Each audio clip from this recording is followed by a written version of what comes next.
the environment or whatever. Yeah, Which yeah. to be a little more mindful of, I guess. But I do. It's the first thing I reach for is just a mound of paper towels if I need something instead of a regular towel to clean something up. Yeah, yeah, yeah. So I have my bar towels, at the ready, and that's what I do. So How many do you have in rotation? Like before you have to wash and re um I it all depends on like dishes and everything. Like how often I never go to bed with dirty dishes in the sink too. That's like the I other got thing. you. So that Yeah. when I wake up, I don't have any dirty dishes. And so I make sure that that's done. But about 12 to 15, and then I'll wash them. Okay. So Yeah. they're in their own pile to get Yeah, washed. exactly. They're in their own pile and they all get washed separately. I like it. So for everyone that's joining, just so you know, we're talking about how much of a clean freak Jim Swinkler is. That's what we're doing today. There you go. I love it. Well, we've got a good bit of people joining this morning. Awesome. This is a good one, I think, to be a part of because it really does affect you and your transactions and how quickly we can close and kind of a lot of the behind the scenes stuff that we have to do to get things to the closing table when we have liens. So it's 10:05. I guess we can jump into it. How's everybody doing? Thanks everyone for joining. There are some people in here that I don't know. I'm Tiera Lokabaugh. I'm with Hamilton Company. We are one of your title partners. So after this, you'll have all my contact info. So if you have any questions or you need any guidance with anything concerning title, I'm always available. You can ask these guys. They call me, text me all day, all night long. So that's what I'm here for. Today, we're going to talk about liens. So has anyone right off the bat have any horror stories about liens that may have kind of knocked your transaction off track? Because they definitely can do that. Like that bankruptcy counts, right? Yeah, I mean, lien, it's a general term. It's anything that that secures the property as repayment for a debt. So, I mean, Yeah. So I had this was pre-COVID, but I was representing a buyer from New Orleans, and he was moving back home to Pittsburgh for family, take care of family, and he was buying a property, and it was almost like an investment property in West Homestead, but he was very handy, so he just wanted to fix it up and everything. Paying cash, so should be a short close. But what happened was the seller, it was an estate of a local Catholic priest. Okay.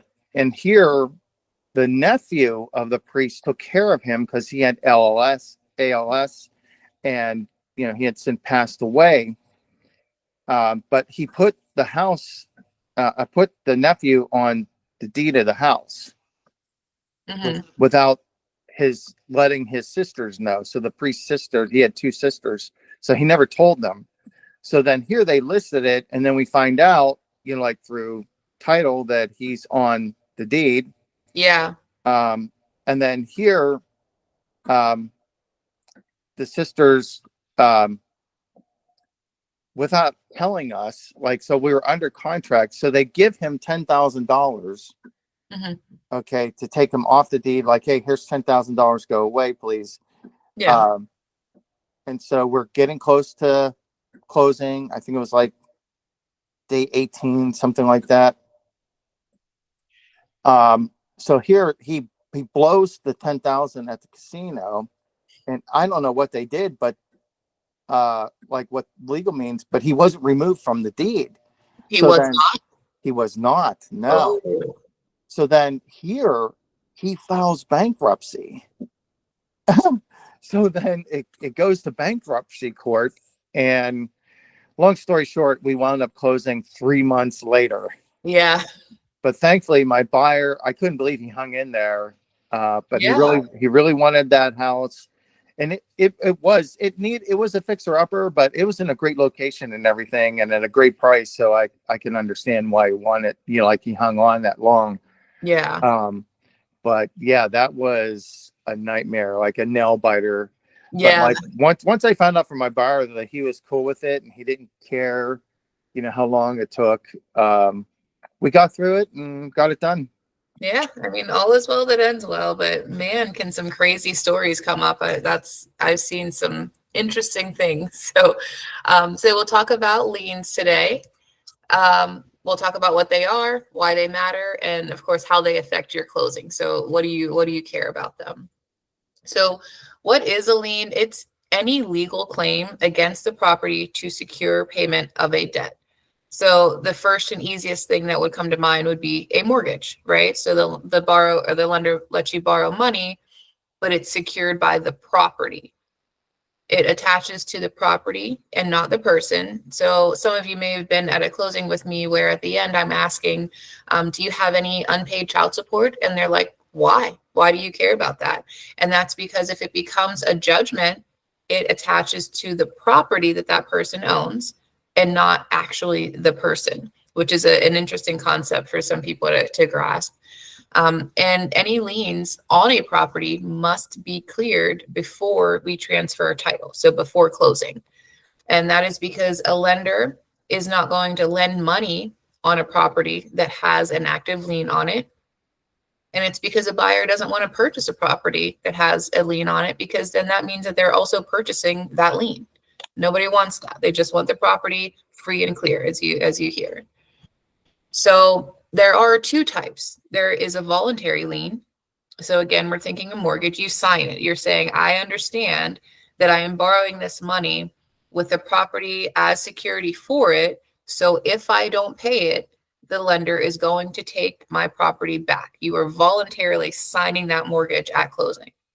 And then you have your involuntary ones that are imposed by law. So you didn't pay your taxes, or you didn't pay your credit cards and they filed a judgment against you. So you didn't necessarily ask for that, but it was involuntarily imposed on you and then therefore on the property that you own. So the main types of liens that you'll see, and I kind of tried to put them in order from most common to least common, but now that I'm looking, I didn't do a great job of that. A mortgage is definitely the most common lien. So at a closing, you'll see on the seller side of the settlement statement a payoff for a mortgage. And that is because that mortgage has to be paid off and satisfied by the seller before they can transfer title to the new buyer. Same goes for taxes. That's why we order tax certs, to see what's already paid and what needs paid at closing before we transfer title.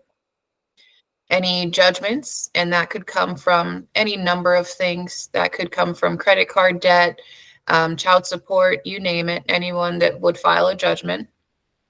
Mechanics liens. So these ones are interesting because you would think that if, say, you're part of a transaction for a new build, new construction, and you're saying, well, this thing just got here. Like, how could my buyer possibly need any title insurance on a new build? What are you talking about, Tiera? And that is because mechanics liens exist.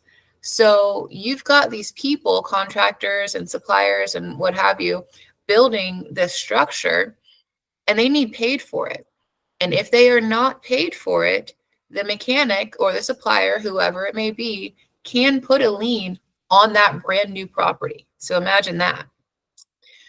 Municipal liens, we've all heard of those. So that's why we check for municipal requirements during closing. And we tell you that we have to check for the water bill and the sewer bill. And very rarely do I see liens for code violations, but they can happen. So that's why we always have to make sure that the water and sewer are paid up by the seller through the closing day. And that's why you'll see those prorations on the settlement statement. HOA and condo fees. So we have the resale certificate that you see at closing, and that tells us what has the current owner paid up through today, and what does the HOA need paid from today moving forward. If the seller does not pay up those fees through the closing day, the HOA could put a lien on the property for that. And then, of course, we have the child support, spousal report, or support. A key difference here is that a lien or judgment has to actually be filed for it to matter. So you can't, if you're a month late, or your client, I should say, is a month late on their child support, but that's just all, like, they're going to pay it up next week. That's not a lien or a judgment. But if they are far enough behind that the government has then filed a lien against them, now it's something that is a part of our transaction that we have to take care of. And then, of course, inheritance tax. So if, great grandma dies and the property is transferred to the next heir and those inheritance taxes are not paid, that can absolutely become a lien on the property. And that's why you see when you do transactions for an estate that there is almost always inheritance tax escrow being held, because we're waiting for the state to tell us, or to tell the seller, how much is due in inheritance taxes so that we can make sure it's covered.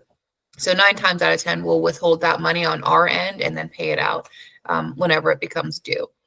So how many of these have you guys seen? Probably most of them, I'm assuming. If you've been in the game for at least a little while, then I'm sure you've seen probably each of these, except for maybe a mechanics lien, maybe not HOA, and maybe not child support. But everything else, I mean, even if it hasn't caused an issue, you would have seen them being taken care of on the settlement statement. Have any of these all sound familiar? Any of them surprising to you, like the mechanics liens? You guys are always quiet. I'm always going to ask you questions, though, I promise. So who can file a lien against a person or a property? Government agencies, of course. So the IRS, the Department of Revenue, or municipalities, they can all file a lien. The courts can file liens, so judgment creditors, support orders. So contractors, suppliers, we were talking about that, they can file a lien.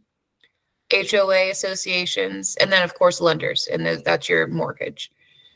So all of these people or entities can file a lien. It does have to go through a process and become public record. So again, if someone is just saying, hey, you owe me $10 or $1,000 or $1 million, that's not a lien. It has to be recorded into public record, and then that's how we find it on our title search. And then we know what needs to be taken care of and what needs to be paid in order for the buyer to have clearer title. So how does it affect the owner of the property? So the number one thing is that it affects their ability to sell, refinance, or borrow against the property. So you guys are a part of the selling. So it's going to affect your seller because they need to pay it off in order to complete the transaction. Now, a lot of times it's really not that big of a deal because they have enough proceeds to cover it. But whenever you start getting upside down, or really close to the sale price being really close to what they owe in liens or payoffs or what have you, then it can start to really restrict their ability to sell, especially in some cases where they might have to bring money to closing. I don't know if you've ever had a seller that has actually had to bring money to the closing to sell the property. And a lot of times this is why they owe money. They owe more money than what they can sell the property for after, closing costs and what have you. A refinance, I know you guys aren't part of that, but it works the same way. So whenever we're working directly with a lender for a homeowner to refinance, they still have to pay off any of those liens. It's the same thing. The original mortgage has to be paid off. Any liens that have come up have to be paid off. And of course, that directly affects their ability to borrow against the property. It could lead to foreclosure if they have unpaid liens. So mortgages and taxes, we all know, if they remain unpaid, can go into tax sales or foreclosures. And then, of course, it adds stress in transactions. Again, especially when you're up really close to what you can sell for versus what you owe on it, all told. And then how does it affect your transaction? So what does it matter? So whenever we run our title search, all recorded liens will appear. And that's how we find out what we need to take care of for closing. Your buyer is going to require they're going to want, I'm assuming, a clear title. but your lender is 100% going to require a clear title. In fact, we communicate with the lender about what we found and what we're going to do about it. So they get a title commitment, we call it, which is after we get our title search back and we see everything that needs taken care of and we come up with a plan, we put all of that together and we send it to your buyer's lender for them to review and approve. So they are looking at these things too. They're just counting on us to take care of it. If they find something in that commitment that they're not comfortable with, they would come back to us and, tell us what their requirements are for us to clear. Maybe it's something that we thought may not have been a big deal, but they're saying, yes, it is. And then we have to kind of work together and agree on what needs cleared and how to go about it in order to get everyone to closing. Liens must be paid or resolved at or before closing. Normally at closing, because it's just easier to take the funds right out of the proceeds and pay it, instead of having them send checks that we're not aware of or funds to creditors and we just can't track it. So it's much easier for us to put any payoffs listed on the settlement statement. That way the payoffs are in the hands of us, the title company, and we can then track those payments and know that they're taken care of. And then, of course, the closing funds are often used to satisfy any liens. So that's kind of the long and short on liens. What kind of questions or comments do you guys have on that? I know I have some new people here. Feel free to speak up. I don't mind questions at all. It's what I'm here for.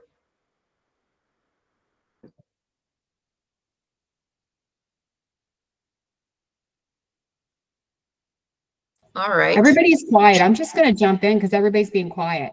All right. What's up?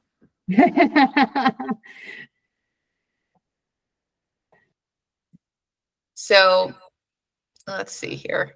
And then clearing lien. So this will be the last one. Then I have one question. You guys have to answer my question at the end. But clearing lien. So how do we do that? How do we take care of them whenever they pop up? One, and the most likely, is just to pay off at closing. So if it's a mortgage, we would reach out to the current lender to find out how much needs paid to clear it. If it's taxes, that's what we get the tax certs for, to find out what's due. If it's HOA dues, that's why we get the resale cert for the HOA to find out what needs paid. So there's kind of a path for each one of these that we know how to take to figure out how to clear it. Settlement and negotiation could be part of it. If we're talking about judgment creditors like credit card debt, 9 times out of 10, we just pay what's due. But if your seller wants to go through negotiating or trying to settle for less, that's fine. But it all has to be finalized by closing. We have to have an agreement from the creditor that says this will satisfy this debt. And then we would send the funds directly to the creditor from the closing proceeds at closing. There could be a release filed once it's satisfied. A good point here is that for mortgages, for instance, there are almost 2 parts to paying off a mortgage. One is paying it off, like with the money. And the other is that it has to be satisfied, and it's 2 separate things. So your lender, your seller's lender, should take care of that. But there are some instances where, yes, it was paid off, but then the lender never files a satisfaction for us to find that says, yes, they are 100% okay with this. It's paid off. There's nothing more owed. So sometimes it'll kind of put a pause on there. If we're missing a satisfaction, we'll have to track down the lender and have them agree that it is in fact satisfied, and then we can move forward, even though there's not any actual funds due there. So it would still appear to us as something that would need taken care of at closing. So they could release it or file the satisfaction. And then ones that are really going to back up your closing are going to be any court action.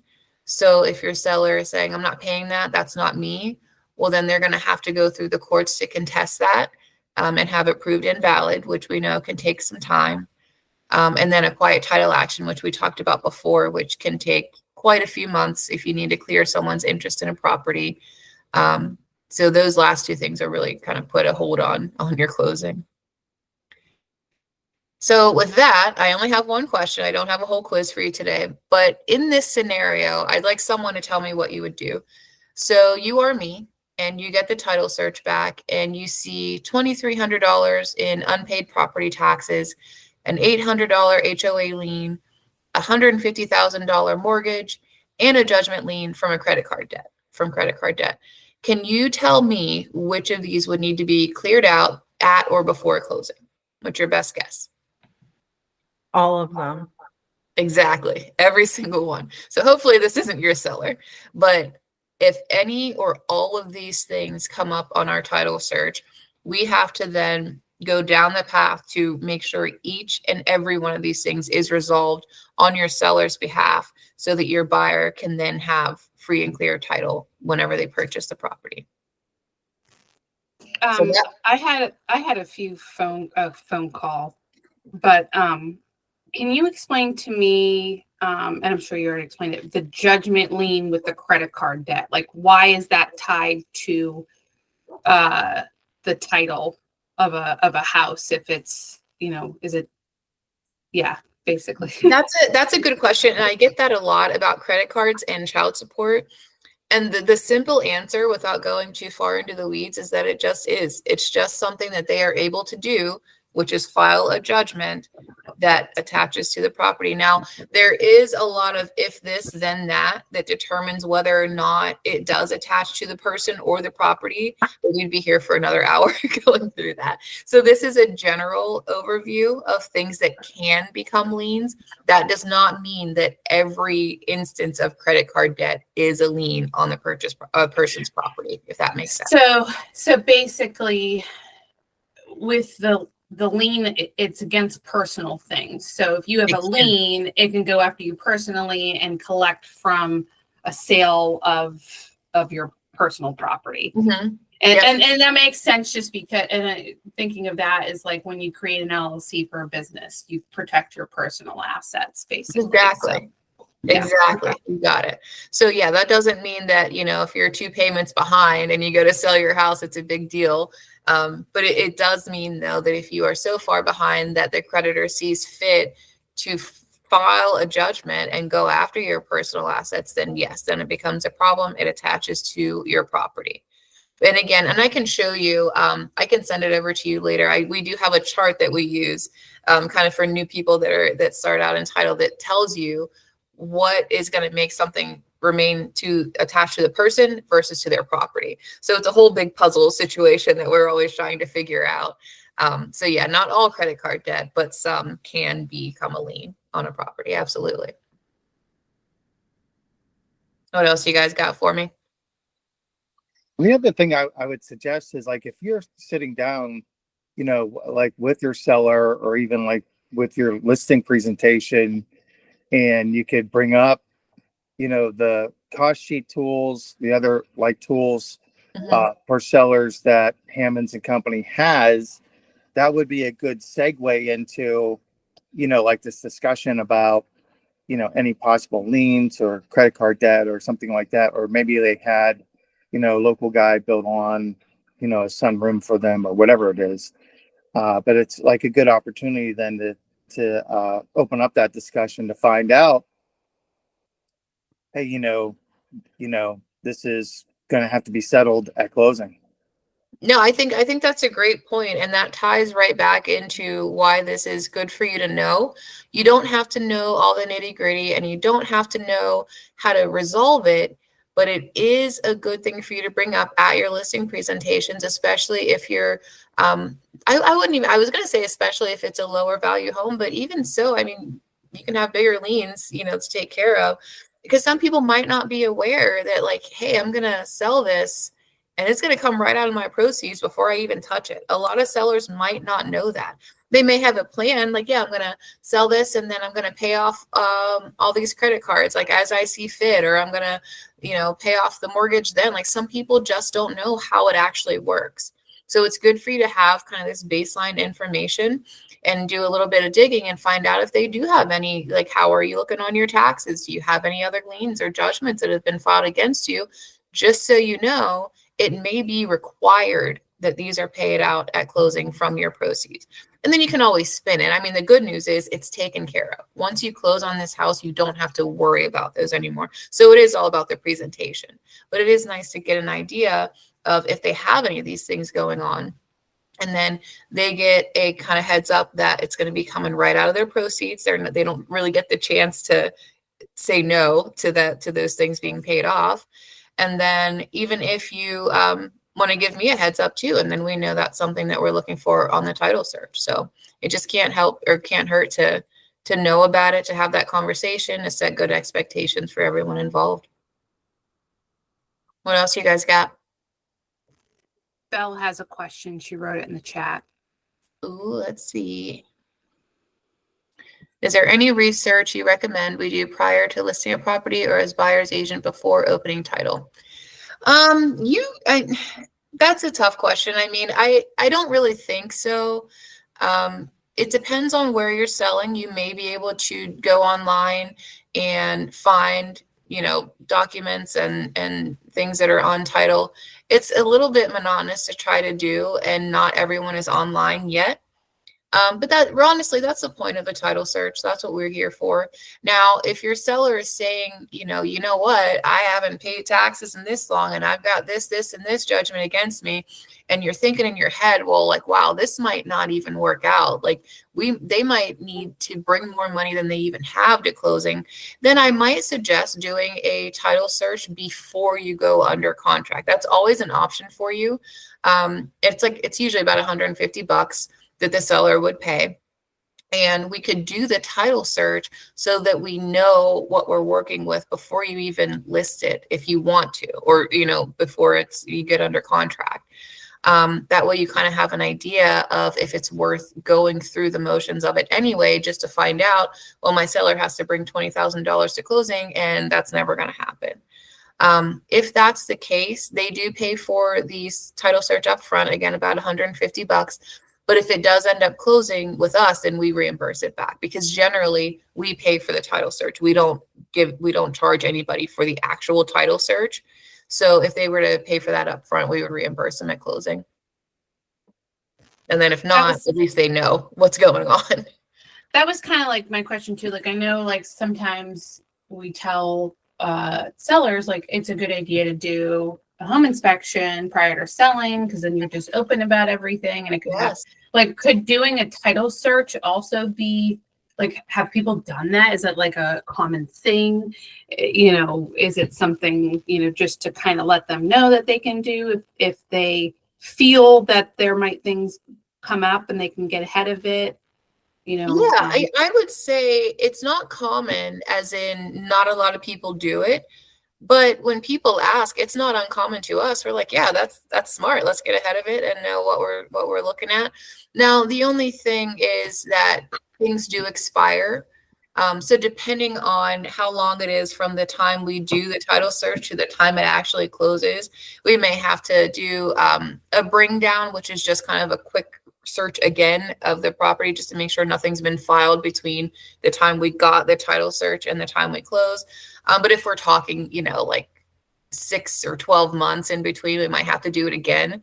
But at least it's always a good idea. If you think it's something that's going to go quickly and it's worth getting the title search, knowing what's going on, and then having a good understanding of what to expect, I'm all for it every time. I think it's a good idea. I mean, that's from my perspective, though. I have a singular perspective, which is title. So, in the midst of all the other things that go into a listing, it may not be worth it, but I would think so every time. Especially, again, if you have this conversation and they start bringing up, A, B, C, and D, then you might be like, you know what, let's get a better handle on this before we try to bring a buyer into this, and then we can't actually get to the closing table.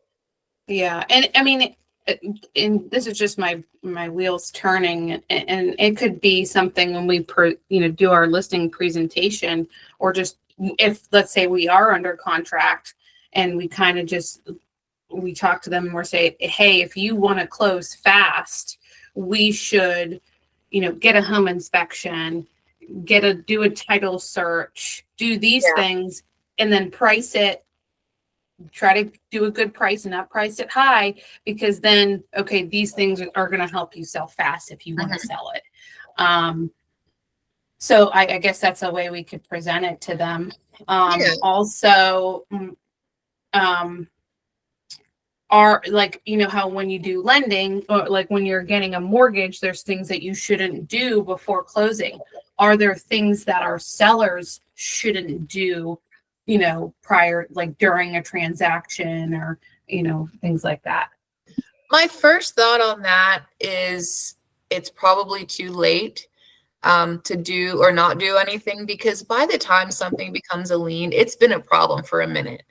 So Okay. what they So if can they don't know just about try to it, pay then they something just, off, maybe, so it doesn't become a lien if it's that close. But truly, not really. No, I don't think I can't think of anything that would be worth adding to their tasks. No. And I would imagine, you guys can tell me this, I would imagine if title's already done, that would be attractive to a buyer that wants to close quickly. I would yeah, think. especially, and then that might be an incentive. So you could close with like how you had created that like addendum to say like, hey, Mhm. we want to use this title company.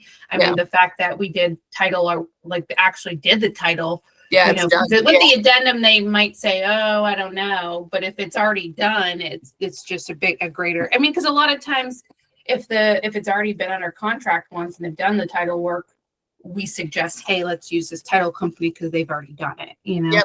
So just Yeah, kind of I the think same Jamie has one scenario. right now that's listed that way. It says title's done and I don't know, inspections are done because it fell out of contract and now it's attractive for the next buyer. It's done. Let's go, you know? So yeah, that's always an option. Oh, let's say, and this might be more of a Christina question for Christina to answer, but let's say they do the title ahead of time. Could we say at closing that the buyer has to reimburse the seller for the title search or? No. Because Okay. we pay for it. So if you Okay. notice on a settlement statement, you'll never see reimbursement for title search. It's only tax search.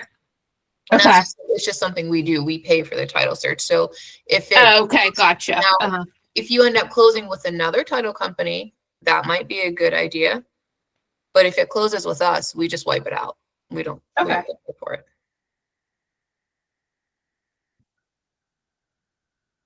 I think I have another question. And I don't, this might be a little off topic but you know how I called you and asked you who you guys use to do all your stuff to do the search and whatnot. Yep. Now, if like I have an attorney doing one right now, what's the difference? Like, is there like, I'm trying to think of my question and how to ask it, but you know, you guys use the agency assist. I mean, the cost of that and what's the difference between an attorney doing it and in a title company? Like, I'm just wondering. I am like, I wish we could use you guys, but you know, is there going to be like things that I need to make sure that the attorney is doing and like could they call agency assist and use that, or could he just directly ask? I mean, what's the situation? Are you using the attorney because that's what the buyer wants to do, or? Yes. Yeah. Okay. I truly, I don't know. You mean like cost wise? No, just like making sure they check every box and what way do they have to get all the documents, because you guys use agency assist. Like, should they call agency assist or do they have to directly call like? No, I mean, it just depends on how their process is. I can't speak to it because I don't know what someone else's process is. It just comes down to the team, you know, the person, just are they doing the right thing or not? There's a million ways to skin a cat. They don't have to use, we do that because of volume. And so it makes sense for us to outsource that rather than to have one of our own people, you know, asking for tax certs every day. But that doesn't mean that an attorney doesn't, one, have someone doing that for them, two, has the time to do it. They could do just like fine. if they directly ask for the seller's tax statements. I mean, Oh, and they're saying we're not going to get them. We need you to provide them. Is that what's going on? Yeah, basically. Oh, yeah. So Yeah. like, but what's the way you should be getting them other than getting it directly from the seller? Like, what's another way, I guess? We only use agency. The agency You could- assist. You could contact the tax entities and see if they'll give them. They'll give them to the seller for sure. They Okay. might not give them to you or the attorney, but they'll give them to the seller, any tax bills. Okay. So he's just not doing that at all. Which I mean, Well, he's like a solo guy. He just that's kinda what I'm. does Yeah, it. it could. It And just you know, yeah, everyone wants to, save a buck, and it just Yeah, and but I don't honestly- necessarily want to go this Yeah. way. But And like when we do refinances, we'll ask the owner if they have them just to save them money. Like if they don't have them, we'll get them. But like if you do and you send them over, then it's easy and it costs you less money. So it yeah, could go either way, honestly. I don't okay, think there's necessarily anything wrong with it. It's just a little less convenient, that's all, than what you're used right. Okay, I know. I like the convenience. to. Yeah.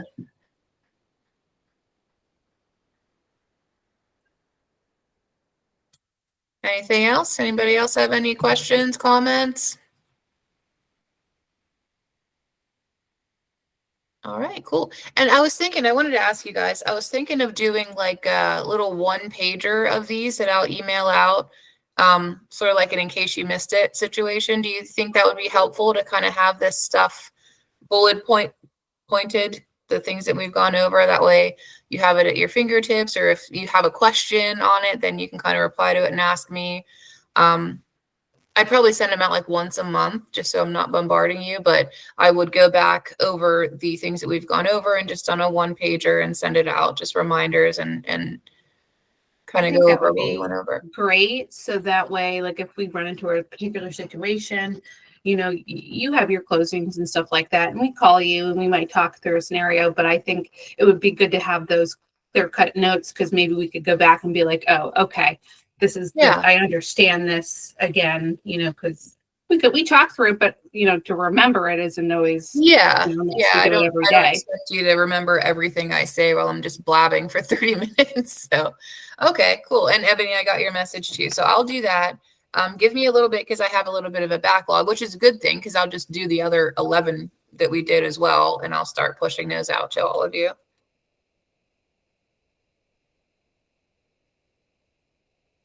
All right. Hey, thank you. One quick question. Yeah.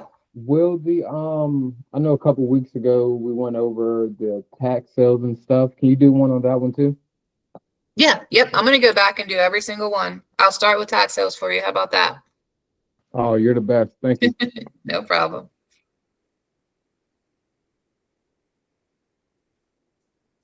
All right. Well, if you guys don't have anything else, I will set you free into your days here. If you need anything, you guys know how to get a hold of me. And I will see you back here in a couple of weeks. Thanks. You're Thank welcome. you. Have a good one. You too. Thank you. Thanks, Tiera. Thank you. No problem. Thanks, Tiera. No problem. Thanks, Tiara.